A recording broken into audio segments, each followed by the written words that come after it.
On Saturday, the Pacers came to New Jersey's house and stole Game 1 right out from under the #1 seed. He took it right down the middle and gave McCullough a facial.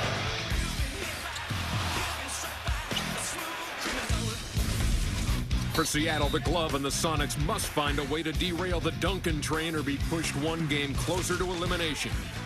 5-on-1. Spurs pouring it on. A pair of Game 2s tonight.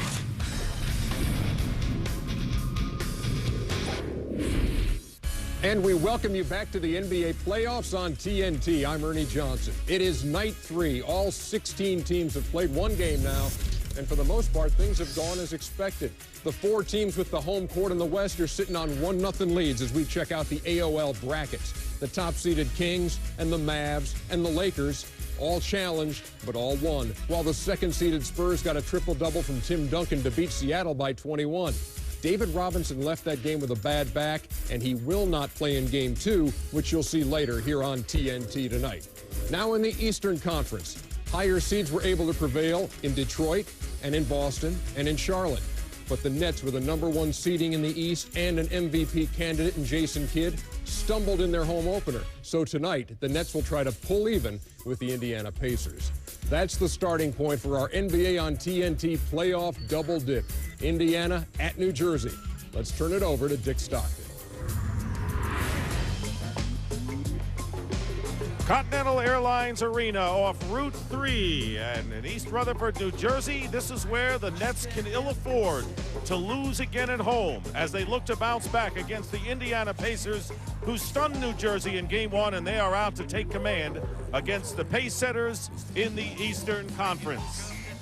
Dick Stockton along with Hubie Brown and D. Lynham with you, and the Nets won 52 games in the regular season, but they were tight and jittery in losing to Indiana in Game 1, Hubie, and that is not a good sign for a team that is not blessed with a lot of playoff experience. They're coming down the wire, March and April, 14 wins, 12 losses.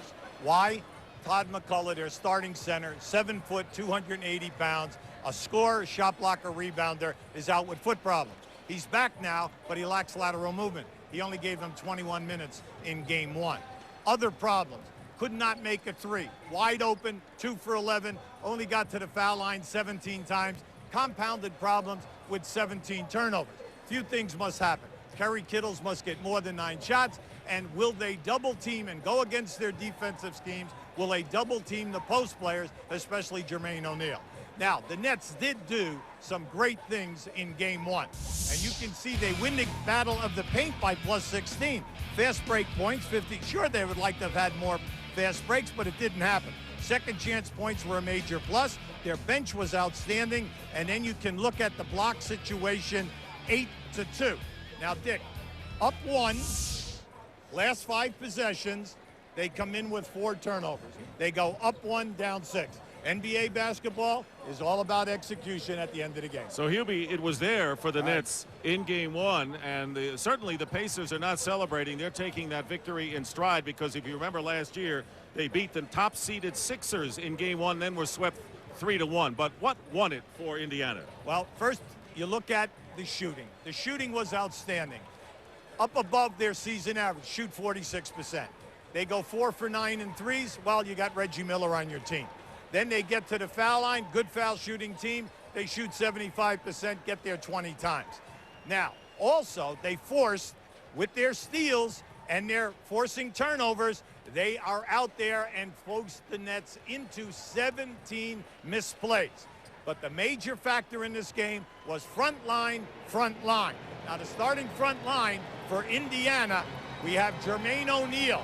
Jermaine O'Neal not only gets you to 30 points and the 11 rebounds, but then we have Brad Miller at the center position with the 18 points and a 12 board.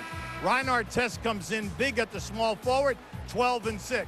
But Dick, when the pressure's on, it's always Reggie Miller time. With the game on the line, 3 field goals, he comes in with the 17 points, and what else is new? We have seen this story before. As young as this team is, and they are the youngest team in the playoffs, count on 36-year-old Reggie Miller down the stretch. Others will be a factor as Indiana goes against New Jersey. Game 2 coming up next.